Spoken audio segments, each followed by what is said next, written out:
Magandang hapon po sa bawat isa. Ayan po, 3 days na lang po at camping na. Excited na po ba tayo? Ayan po.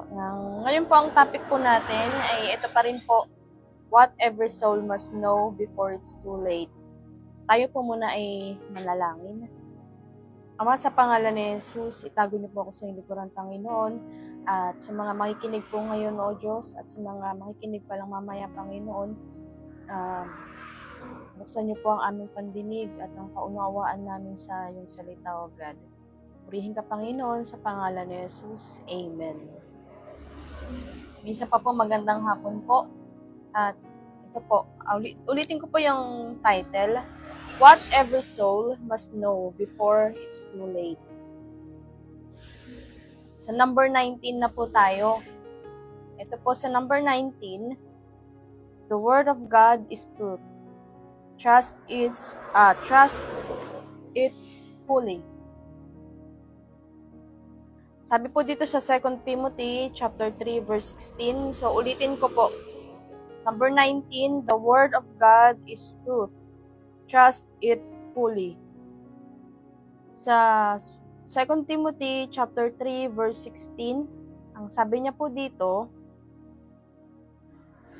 ang lahat ng kasulatan ay kinasihan ng Diyos at kapaki-pakinabang sa pagtuturo ng katotohanan, sa pagsaway sa kamalian, sa pagtuwid sa likong gawain, at sa pagsasanay para sa matuwid na pamumuhay. Basahin ko po ulit. Ang lahat ng kasulatan ay kinasihan ng Diyos at kapaki-pakinabang sa pagtuturo ng katotohanan, sa pagsaway sa kamalian, sa pagtuwid sa likong gawain, at sa pagsasanay para sa matuwid na pamumuhay. Ito daw pong salita ng Diyos ay totoo at dapat po natin itong paniwalaan. Ngayon po, may mga tanong ang mga tao na bakit tayo naniniwala sa Bible? Bakit tayo naniniwala sa salita ng Diyos? Ito naman ay gawa lang ng tao. Totoo po na ang Bible ay isinulat ng mga tao. Isinulat ng mga piniling tao, pinili ng Diyos. Tao po ang nagsulat, tao po ang gumawa. Bakit po tao ang gumawa? Kasi tao din ang babasa. Amen. Ang salita ng Diyos or ang lengguwahe ng Diyos ay hindi natin lubos na maunawaan. Kaya't ang Diyos ay pumili ng mga tao upang kasihan niya para isulat ang kanyang salita. Amen. Para mas maunawaan po natin ang gustong ipahatid sa atin ng Diyos. Dahil naalala nyo po nung napako si Jesus sa krus at ang narinig po ng mga tao ay may kumulog at pero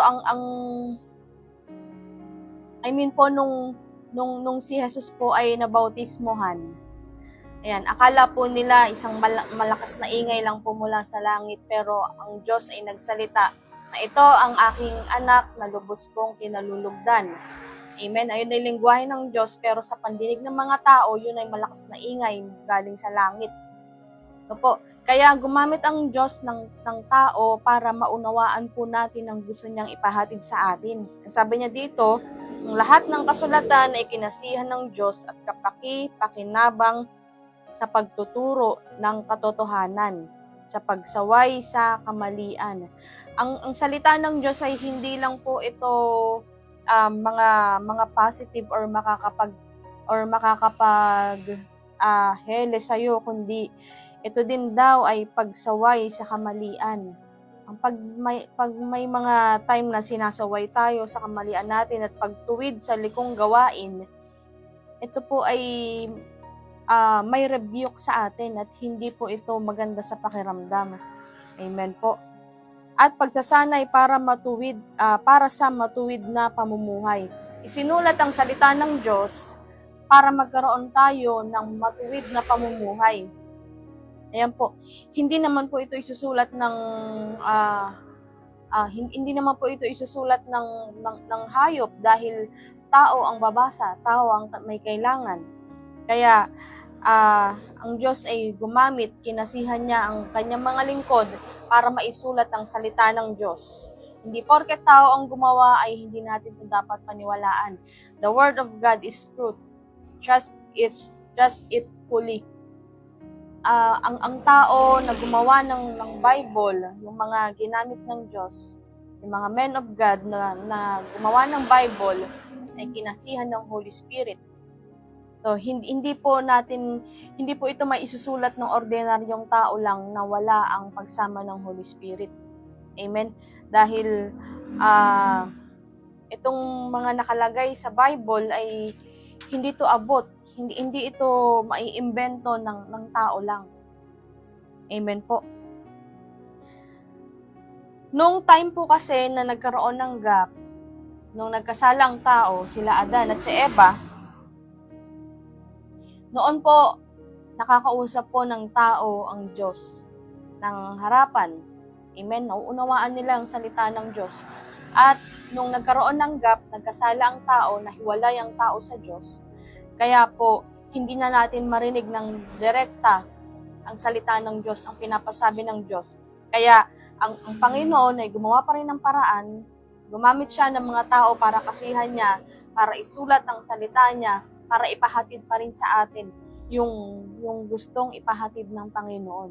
Amen. Ang Bible, nandito na yung pag-ibig sa atin ng Panginoon. Ito yung pagliligtas ng Panginoon at nandito rin ang parusa ng Diyos sa mga hindi sumusunod. Amen. Balanse po ang Biblia, hindi po ito always na sugar-coated, kundi nandito ang katotohanan na dapat po nating malaman. Amen. Bilang Kristiyano, kailangan po nating basahin ang Bible po natin. Walang Kristiyanong lumalago na hindi nagbabasa ng Bible. Ito po ang kailangang maging basihan po natin sa lahat. Ang Word of God ang dapat maging basihan po natin. Hindi po tayo dapat babase sa mga sabi-sabi, sa mga hula, sa mga horoscope, kundi nandito na po sa salita ng Diyos. Hindi tayo babase sa pag may magpakita sa aking anghel o kaya pag magpakita ang Diyos sa akin na siya mismo ang magsalita sa harapan ko. Hindi po tayo kailangan pang humingi ng ganun dahil nandito na po. The Word of God is truth. Hindi mo na kailangan pang humingi ng sign sa Panginoon, kundi ito na po. Ito na ang dapat nating paniwalaan before it's too late. Amen. So dito po sa number 20, salvation is urgent. Don't delay. Ulitin ko po. Salvation is urgent. Don't delay. Nakikita po natin sa mga nagbibiyahe sa highway, perishable goods, do not delay. Amen. So, ibig sabihin po nito ay hindi siya pwedeng patagalin kasi masisira. Ang salvation ay hindi dapat dinidelay dahil ang sabi dito sa 2 Corinthians chapter 6 verse 2, sapagkat sinasabi niya, sa kaukulang panahon ay pinakinggan kita. Sa araw ng pagliligtas, sinaklolohan kita.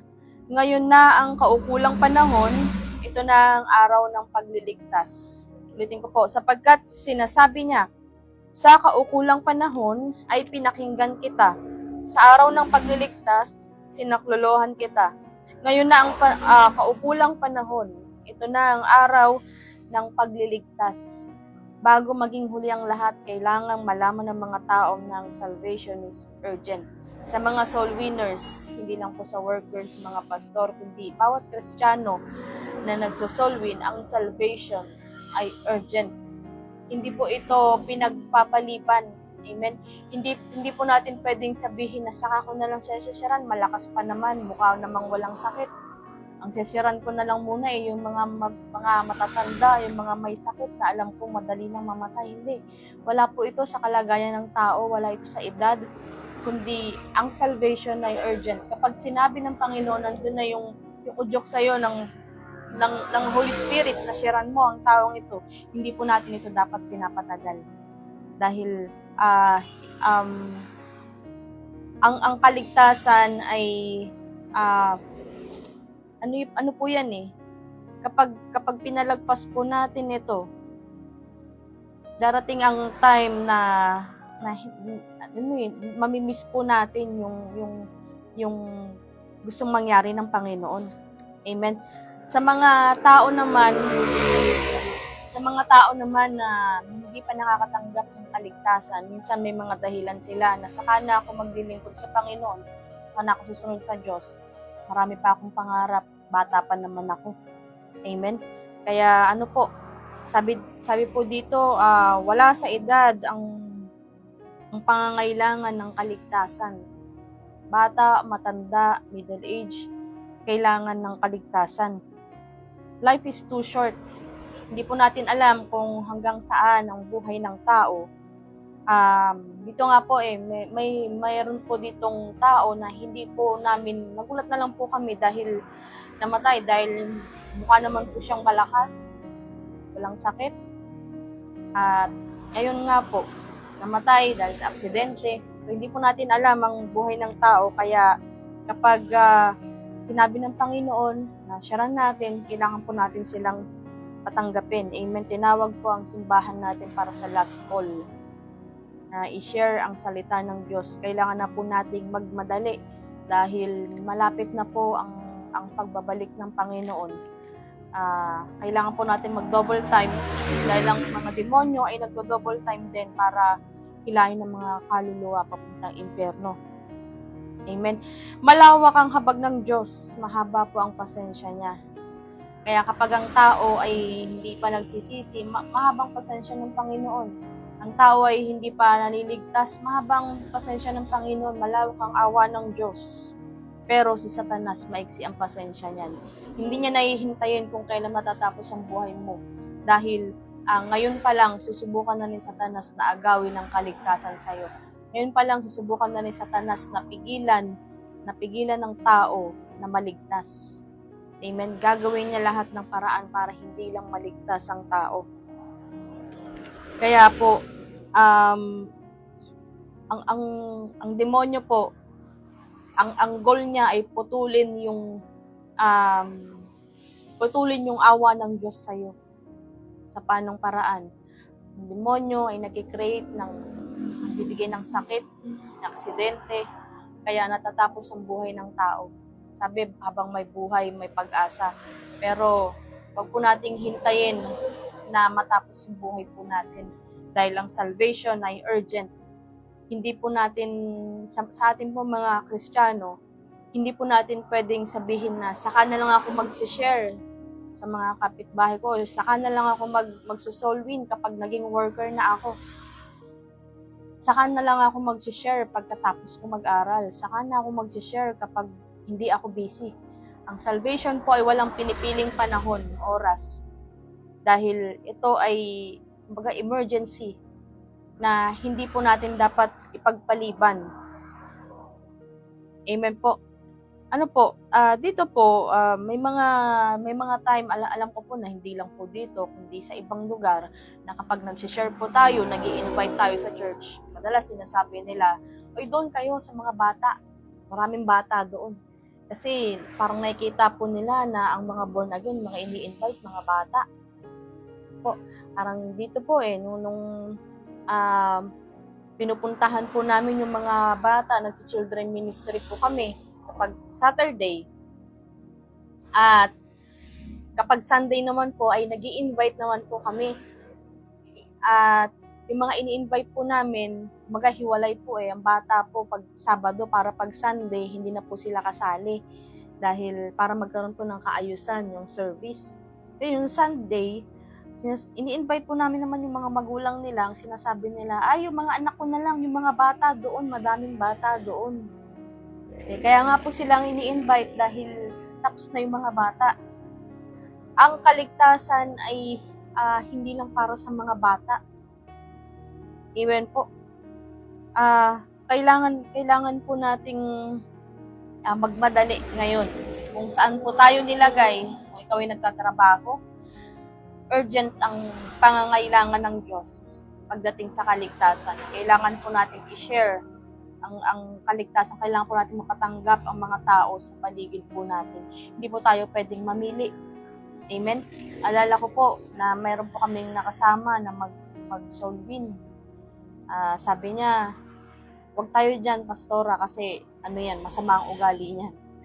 Dito tayo kasi ito malapit ng mamatay. Hindi po tayo pwedeng mamili. Dahil ang kaligtasan wala pong pinipili yan. Ang gusto ng Panginoon, lahat makarinig ng salita ng Diyos. Lahat ay makatanggap ng kaligtasan. Kaya trabahuhin po natin.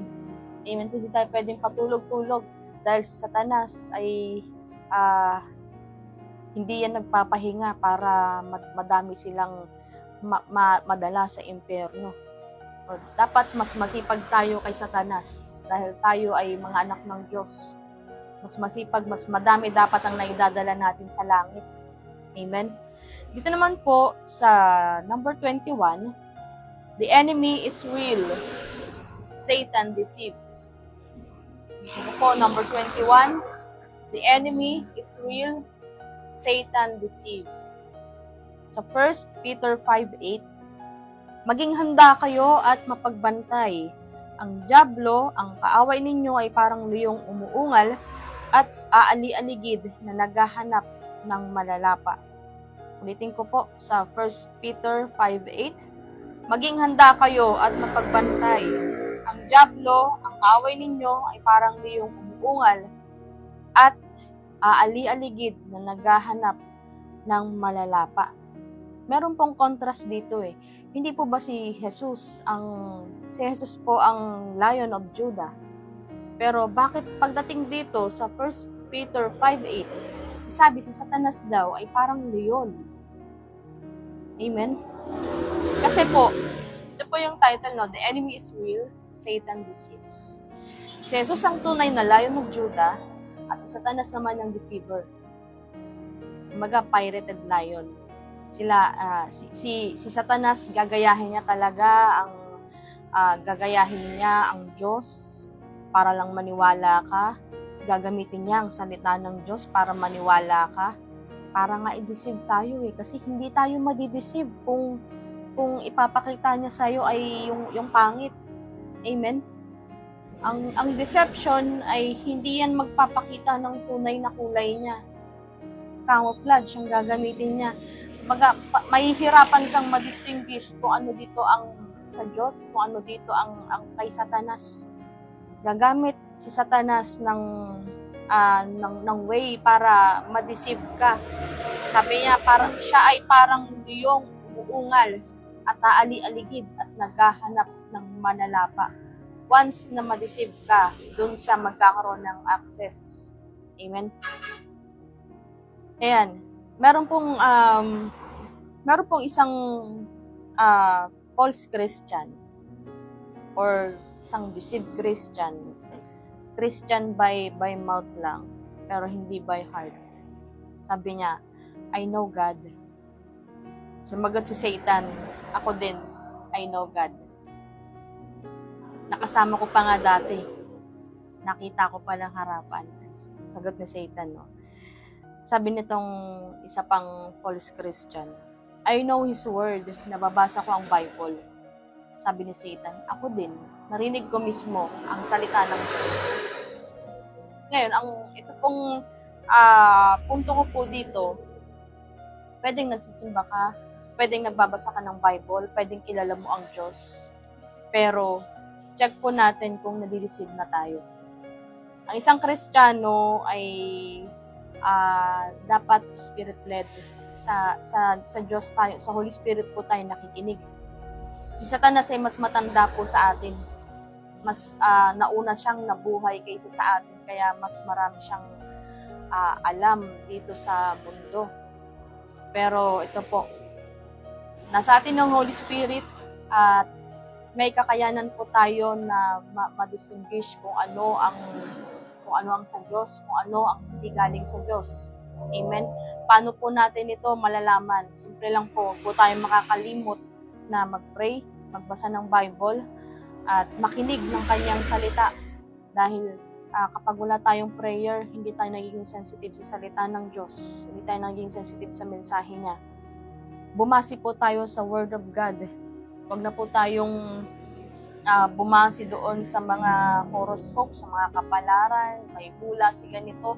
Kahit pa sabihin natin na nangyayari yung mga hula niya, hindi tayo babase sa mga hula ng mga tao. Kundi, babase lang tayo sa salita ng Diyos. Babase lang tayo dito sa katotohanan. Sinasabi ng Holy Spirit, doon lang po tayo makikinig. So, i-check po natin. At isa pa po, yung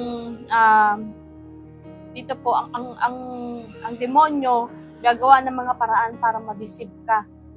Amen? Pero isang kabataan na nag-testify noon, ngayon, sana nga po hindi ko na pinag-testify. Joke lang po. Pero po isang kabataan na nag-testify na sabi niya, kasi nagbalik loob siya sa Panginoon, na sabi niya, nagpapasalamat ako sa Panginoon kasi kahit hindi ako nakakapagsimba, ay nakapagpagawa naman ako ng bahay. Amen? Nakuha niyo po ang testimony niya. Kahit hindi siya nakapagsimba, binibless pa rin siya, nakapagpagawa siya ng bahay. Yun nga po, nag-save na po siya doon. Dahil ang tunay na blessing, hindi niya mako-compromise ang paglilingkod mo sa Panginoon. Ang tunay na blessing ay sasabayan ka rin yan sa paglago mo sa Panginoon. Hindi ka niyan pipigilan. Hindi ka niya pipigilan na lumapit sa Diyos at magpatuloy sa Diyos. Sa pong example dito, lalo po sa kapag tayo ay may trabaho, may nasa school, kung yan ay blessing sa'yo, huwag mo nga hayaan na maging hadlang yan sa paglago mo. Huwag mo hayaan maging yan ang mauna mo kaysa sa Panginoon. Amen? Kung ikaw ay may anak, huwag mo idadahilan ng mga anak mo para hindi ka makapagsimba.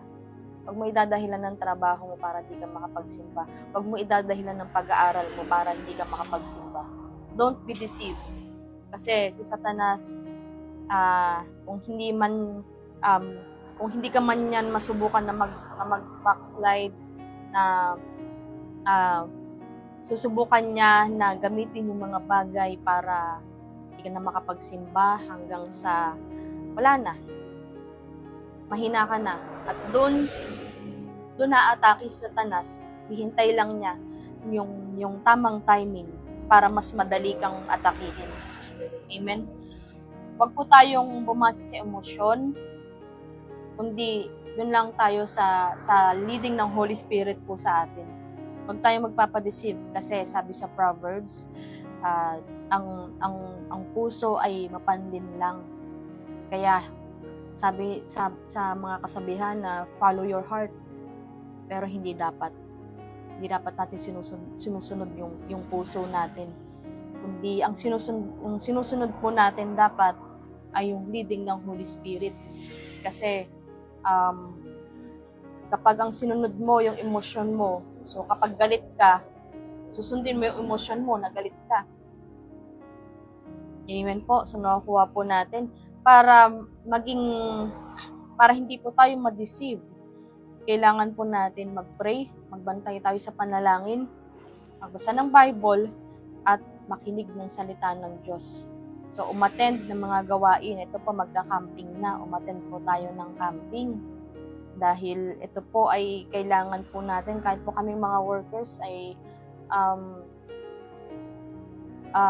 kahit pala nakatira na po kami sa church, ay nangangailangan pa rin kami ng camping dahil gusto namin mag-recharge. Amen. So, attend po tayo ng camping. Ngayon po, ito lamang po yung i-share ko po sa inyo. At tayo po ay manalangin. Ama, sa pangalan ni Jesus, salamat po Panginoon sa salita na narinig namin sa oras na ito. God, mausap ka po sa amin, O Diyos, at pagpalain mo ang bawat isa, O God. Ingatan niyo po kami, Panginoon, sa mga kapatiran namin na magbibiyahe papuntang campsite, O Lord. Ang anghel ng Diyos, palibutan niyo kami, Panginoon. Pinupuri ka namin, O God. Pinapasalamatan ka namin sa pangalan ni Jesus. Amen. So God bless you po at see you po sa camp.